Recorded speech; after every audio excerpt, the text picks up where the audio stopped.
Hello and welcome to another gameplay review on the Virkayu gameplay channel. And in this one we have RAMMUS, because we haven't had RAMMUS, we've only had him once actually since 2020 when I swapped over to this channel making this kind of longer form content. And you know what?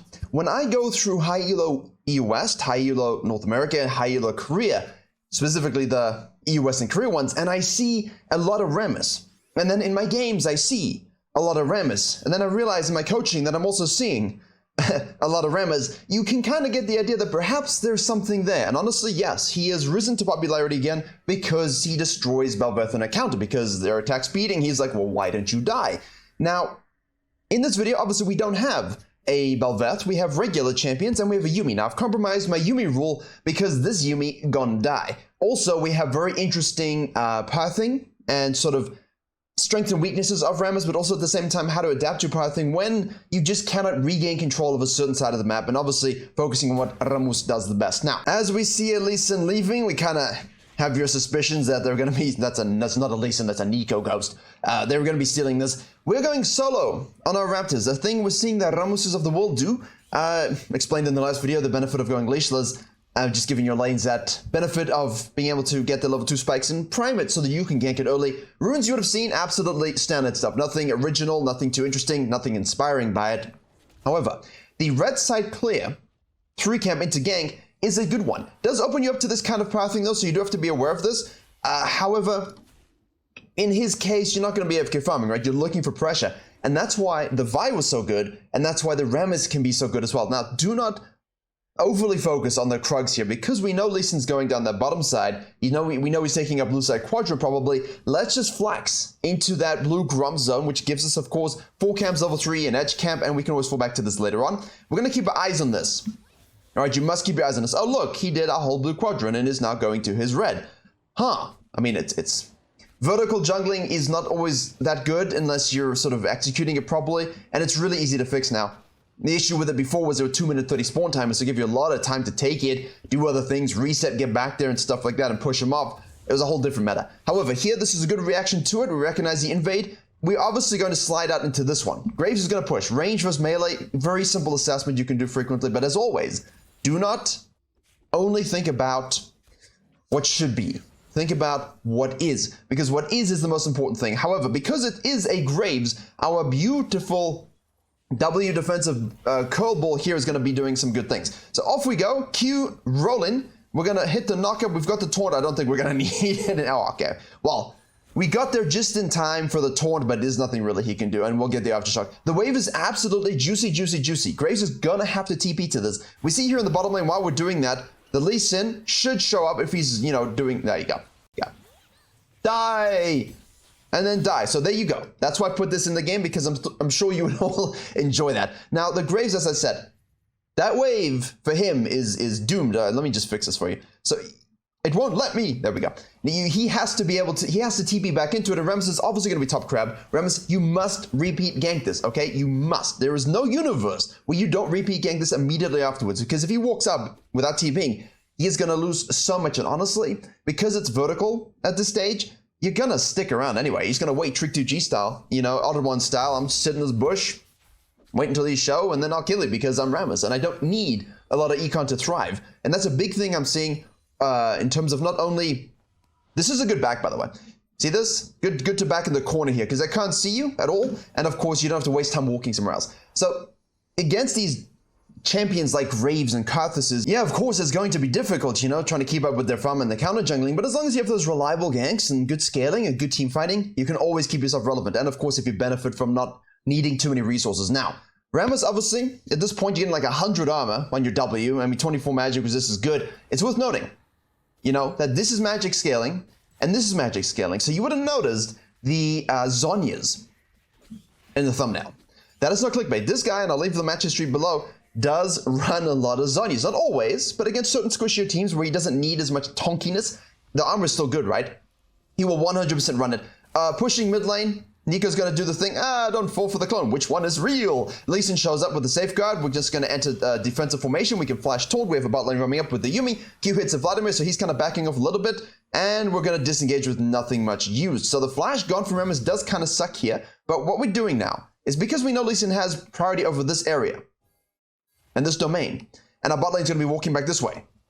We're going to go ahead and take the second spawn Grump, knowing that this is the highest value camp we have. Graves is going to show up again after dying twice, going, aha, I think I suspect something. Also, the wave is fucked, so I need to go and farm some jungle camps, and RAMMUS says, not today. And he's going to go ahead and sneak that, I hope.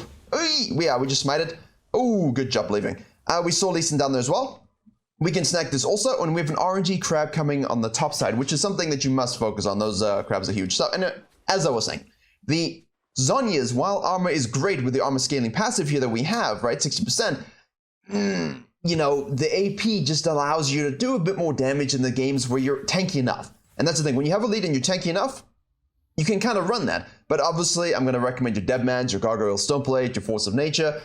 In the event, some of you try and do it in games you shouldn't have it. In this game, obviously, we're going to get away with it now. Bot lane here is 0-1-1. Sorry, 0-2-0 technically. Vladimir is being pushed in again, level 6 to level 5. Tryndamere now has a huge lead, and this is the crux of the thing, of the video.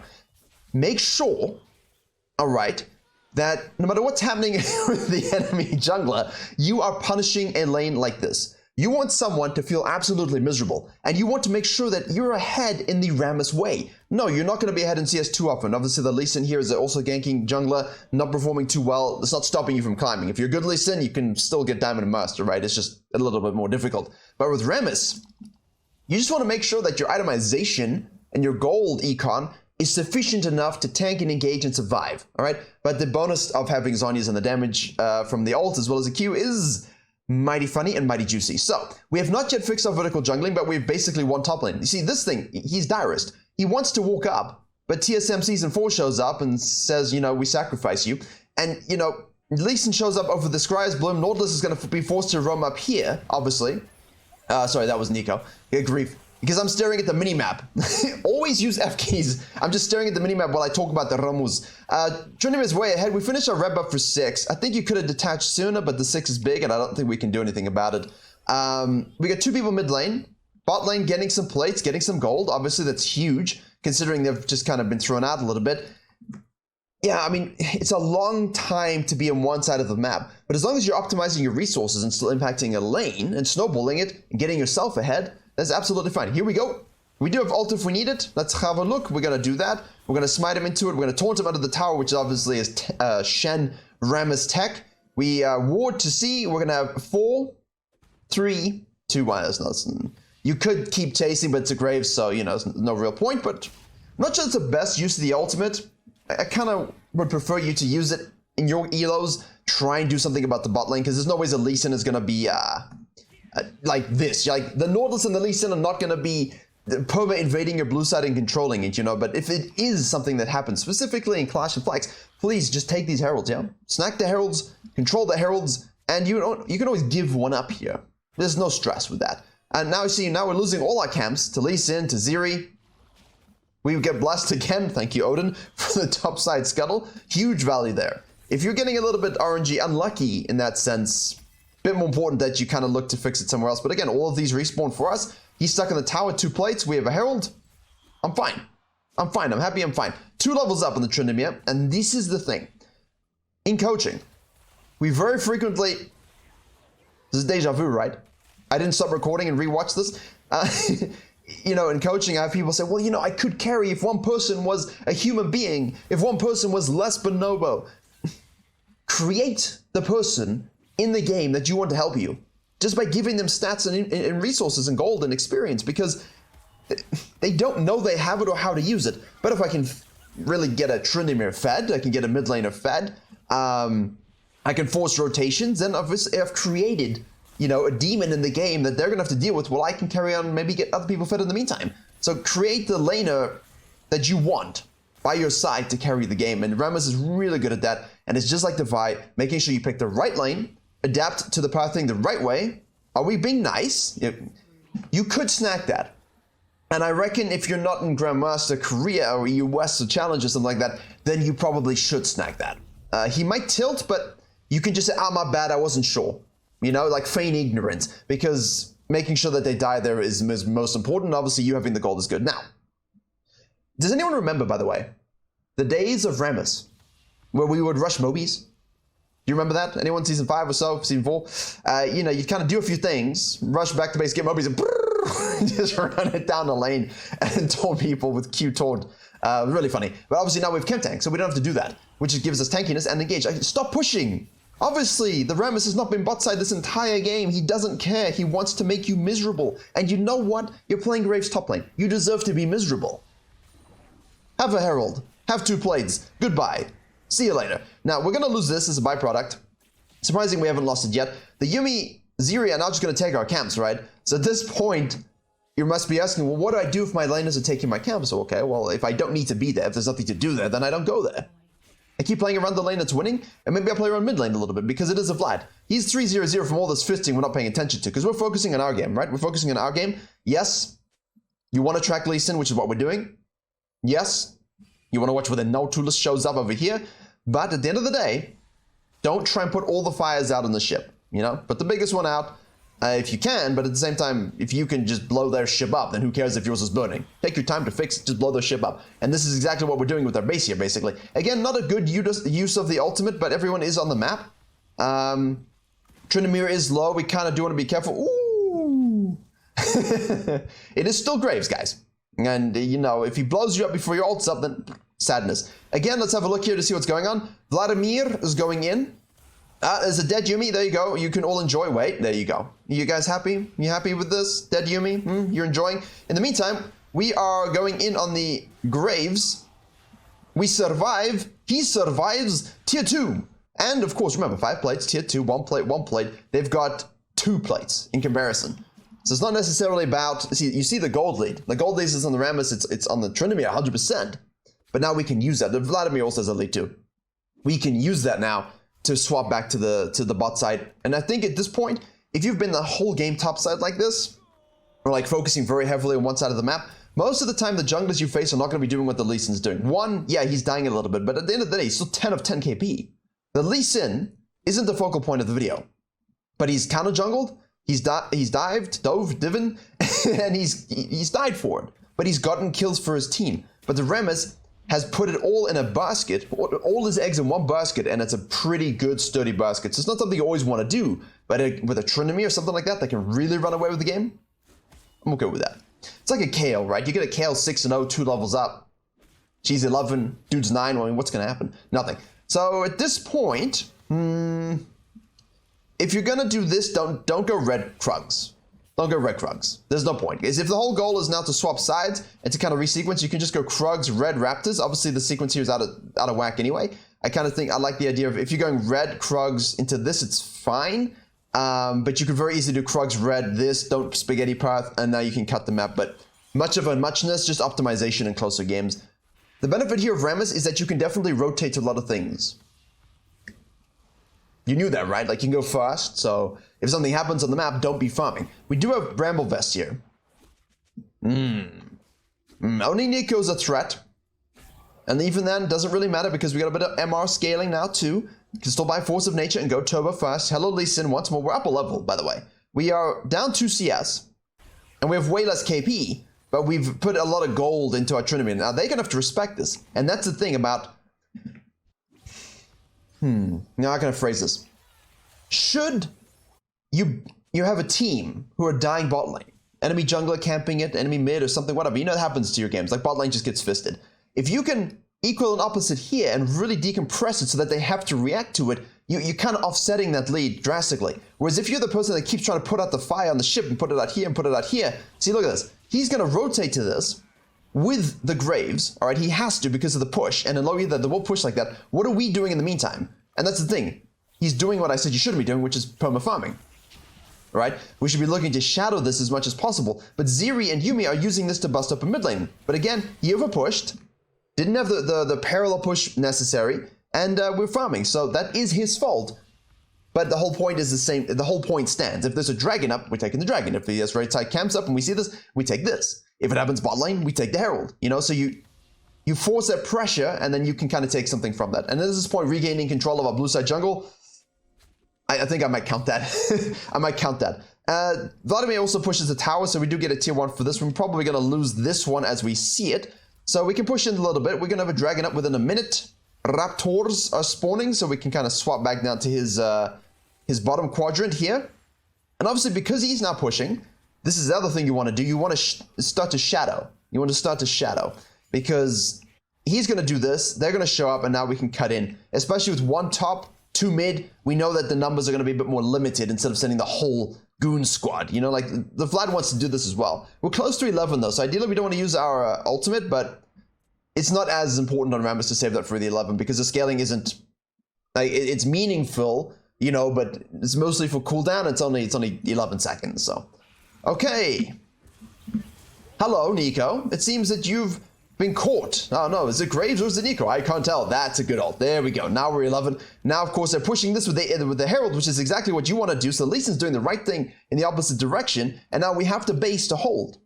We have to base to hold. So we've got a nice jungle avoidance game where they're playing on opposite sides the whole time, avoiding each other. And if you're a tank jungler or a jungler that doesn't like the matchup of the meta, this is what you're looking to do. Now, we're most likely going to lose Krugs. We might lose Raptors, but we have a ward here, so we can see this. There we go. Very good. They're getting collapsed upon. See, now here, now pause. What would you do? What would you do in this situation? A little bit of a knowledge check. I know what he does, I think, but what would you do? Look at the map. 2, collapse, collapse, split, down the middle, dragging up. We lost a lot here. I think I'm just running down. I think I might assume this might be gone. I mean, it obviously isn't, but I might assume it's gone and I just cut through. Can we collapse with the mid lane with Trinimir? Can we use our numbers advantage? So Rammus doesn't. In fact, I don't think he saw it. Because look. Lee Sin, flash wasted. I don't know why bot lane are in this situation. I don't know why bot lane are in this situation, and this is not your fault. But Zeri Yuumi things, okay, so a little bit of the 200 years design. I figured if we have a Zeri, then we can justify having Yuumi because they're both just as disgusting as each other. But everybody does anyway. Trinimir shows up now with a Yuumi on the back, and here comes a RAMMUS. He realizes, oh, wait a second, shit, I just my bad, guys. I needed to be some split pushing there. Let me rotate now. Here we go. Boop. Oh, that was a beautiful flash double Q knockup. Queen's applause in the chat. Raise your hedgehogs. There's no armadillo emote, so I used a hedgehog because spikes, and it kind of looks the same. So raise your hedgehogs in the comment section if you enjoyed that Rammus technical gameplay. There is Rammus technical gameplay, and he's strong, man. Not just against all AD comps. I mean, heavy AD comps obviously better. Good job, Yuumi actually did something useful. He's good in general. Like, he's good in general because of his ultimate now, that Volibear-esque ult, leaping over the top and destroying people. RNG Scuttle, we're going to take that as well. Now, if you rotate immediately, potentially you save your bot lane. And now you can really push, take, fall back, all of this. Now you can take this, push this, and the game can be a lot easier. Unfortunately, we didn't rotate, so this is a big low elo kind of point that does affect high elo as well. Make sure you are always present if you are fed, yeah? Make sure you are always present for fights if you're the fed one. Do not be split pushing. Do not be AFK if your whole team is fighting and you can get there. And as Rammus, you can always get there. Please know, we would like to base.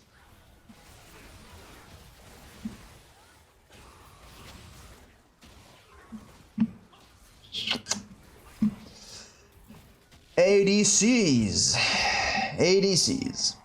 Rammus just is like, bros, I need a base. I got Thormail and I can start to build Zhonya's, and everyone's like, Zhonya's? And he's like, yo, well, yeah, my head, I got a lot of AP damage, just squishy. Again, it has armor. I don't really need magic resist against Nico because she's not really a champion. Again, typical mid-game farming technique, please. If you're coming out of base here and you want to join your team in the mid lane, which is kind of what we want to do, Krugs, Red, Raptors, sync in. Sync through, sync through. If you're going this out, if you're going inside out, now you're going to be retracing your steps. Now you're going to be retracing your steps, okay? And slowing down your possible rotations. Whereas if you just went outside in, okay, we're right here, we're right here, we're right here, we're right here. Snappy armadillo hedgehog man. And that's exactly what you want. Now, it's less of an issue with Rammus, right? But it's a good technique for everybody involved. So we are 503. We do not have the highest KP. You are definitely looking for significantly higher KP. However, the whole point of this video, you can look at all his match history. I'm linking it below. If you want to go watch those replays, go watch those replays.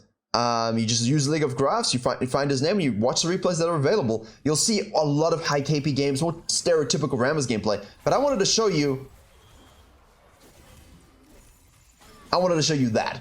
Assassino RAMMUS, because he can when you have this. And of course the stopwatch is a nice little bit of a bait. She's going to take our camps anyway, so we just split push ourselves. But I wanted to show you that sometimes when the ship is on fire, it's okay. It's okay. You're just preparing the big cannon, you're going to blow up their ship, you don't mind burning a little bit. The fire will go out, especially if you're the one with the big cannon. And that's the big problem. People always try to plug all the holes. All lanes are losing, and you try and cover all the lanes. No, just focus on one. Focus on the one that's winning, the one that you could snowball. Let the other two burn, you know, if you need to. And then, of course, you can recorrect and fix later on in the mid game as long as you are rotating to fight. So lower KP typically will become higher KP. Now, by the end of the game, dude has the highest KP in the game, other than the Yuumi, obviously, because that takes 0 skill. Basically, just drool, fall asleep, go into a coma, and probably play the champion. And now there's a difference between, you know, I'm not even going to do it. I'm not going to justify it. Yeah, I realize there's a difference between, you know, an insect playing Yuumi and a human being, but at the same time, the champion still doesn't take any skill. So off we go. Take the scuttle crab, and now we're moving. Now, this is interesting. How many of you, and you can let me know, and I would love to know this, how many of you have played a tank, a Rammus, a Zac, a Sejuani, and the Yuumi decides, I hate this ADC, she's an idiot. The Vladimir tilts me because he's a bit too passive, because that's what Vlads are. I'm going on the tank because the tank does more damage and does more than anyone else. I mean, how many times has it happened to you? See, Lee Sin goes in, you can just knock him up. You can taunt the target in front of you. Very, very good. Very, very good. That's what we want to do. Taunt and peel. Good. And now we can rotate to the next one. We have ults available as well. Here comes Graves. Here comes Nico. I go by instinct. That's dead. Now the next target. Focus. What's in front of you. Make sure people are safe. And then target by target by target. Don't get sucked into ulting the backline. And this is a problem with a lot of you Rammus players, especially in coaching, I can tell you. You get sucked into ulting the backline and forgetting the fact that, you know, your taunt and your knockup and your Q and stuff are so good for peel. And it's really a big issue. It's really, really a big issue for tanks is you get so caught up in engaging on the enemy ADC. Let your assassin, jokes aside, let your assassin take care of the enemy ADC and draw that focus. You keep your team safe. Now, if you see their team split up, right? Not all in the same place, and you see someone out of position, yeah, go for it. Engage by all means. Use your ult, use your flash, use your Q, use your taunt. Just use your W and flash emotes, thumbs up, Rammus emotes. But in a tight fight, make sure your backline is taken care of from their assassins before you start to ditch them, because otherwise, you know, you're not going to have the damage necessarily to kill the enemy backline yourself, and your carries are going to be dead. So keep that in mind for team fighting. Right. It's time to push the map. It's time to cease Trinimir split pushing. Hello, Lee Sin. You got taunted. Kill yourself. In the game, of course. Here we go. Trinimir gets a double kill. And now the double ult forces a flash from the Ezreal. Taunt again. The cooldowns are pretty good. Yeah. See, Rammus does do that. Now we have the slows on top of the speeds, but it doesn't really matter. You're doing this even without a Yuumi. It's an enchanter meta, so if you have a Zillion or a Lulu or things like that, then it's the same thing, right? Okay, El Baron time. We snack. Base time. We speed. Now they do have bounties at this point, and that was quite an unassuming swap, wasn't it? You know, the game was kind of close, but at the same time, Lee Sin invested a lot bot lane, but he chose to snowball the wrong lane in that sense. It also died too many times, whereas the Rammus has not died, and his team fighting is good. Look at this. Just taunt him. Right, I see the Graves on the backline. He ults to get to the backline and peels again. Look at this, look at this, look at this. Now the backline again. Lee Sin's on the backline, Nico's on the backline. Here we go, we taunt the thing that's killing our team. The Vladimir rotates, look at this. Target next to him, target next to him. They can do nothing about it when you've got good target selection. And Grandmaster, high elo Rammuses on Korea and EU West, ooh, their target selection and target adaptation is so good. And because these players are really good at dynamically pathing and adaptively pathing throughout the game to kind of maximize their ability to just maintain econ, they're always in it. And I'm always impressed by that. You know, I'm way less impressed by Karthus going, brrrt, brrrt, brrrt, ah, look, bot lane, let me just press R. I mean, it's just, I know there's a lot of skill in Karthus in terms of mechanics, micro mechanics, and map awareness, yada yada, but it is nowhere near as impressive to me as a low econ jungler maintaining high econ averages and high KP averages in high elo. I think it's really impressive in the current meta, honestly. Something I do enjoy watching way more. Unlike Lee Sin mains, who probably don't enjoy playing their champion, and they hate themselves for it, but you know what? That champion's been oppressive and strong and meta and relevant for like 80% of League's history, so yeah, shut up. Like Ray's mains, just shut up. Nerf Graves too, in fact. Graves is fine. Graves is fine because it's all pilot driven now. If they buff Graves, I'm going to be worried. His overall statistics are not that great, but a good pilot of Graves is still smurfing games. 100% smurfing games. So if you're main Graves and you're struggling, it's not because Graves need buffs. You need buffs. Coaching link below. Now, back to base again. We have Deadman's Plate. We have Zonia's. Didn't really do much, but I mean, you'll see in the end game, in the match history. Can I just stick on RAMMUS, please? You'll see the damage at the end. Yeah, I'm having some replay issues today. Here we go. See, out of position. Let's go for the full-on engage. We have a huge amount of damage as well. We've got the Yuumi on us, which we can use, but you're doing this anyway. That's what I'm trying to drive home here. You'll see in his games, even without the Yuumi's doing this. Oh, we try to avoid the hook, but it's Nautilus hook. So we're just going to taunt him and kill him. And our team follows us. Our team follows us. Our team follows us. Target selection, backline dive. By the Nico now gets exhausted. We don't need to worry about that. We chase after the ADC now because it's taken care of. Boom, boom, boom. RAMMUS. I love good tank team fighting because it's very technical. And most tanks struggle to engage. Most tanks really struggle to engage. Where's the chat in this game? Most tanks really struggle to engage when they need to, and they fail to see those windows and they fail to peel. So, exquisite RAMMUS player. The Yuumi helped us in the last 2 team fights, but otherwise we weren't really dependent on the Yuumi. You're still doing the same things anyway. He's a very strong champion overall, no matter what the comp. Have fun with it. Enjoy it. I'm definitely seeing a lot more of this. Thank you very much for watching. Warwick guides, Volibear guides, live companion guides with all the jungling tier lists, ganking tier lists and jungle tips you need, link below. I'll be doing a whole bunch more champions with like smaller guides and just have those ganking tier lists, have all the jungle macro things and those coaching guides. I'm going to make one for each champion, so keep an eye out for that. And as always, I will see you all in the next tutorial, and thanks for watching. Gotta mix it up every now and then.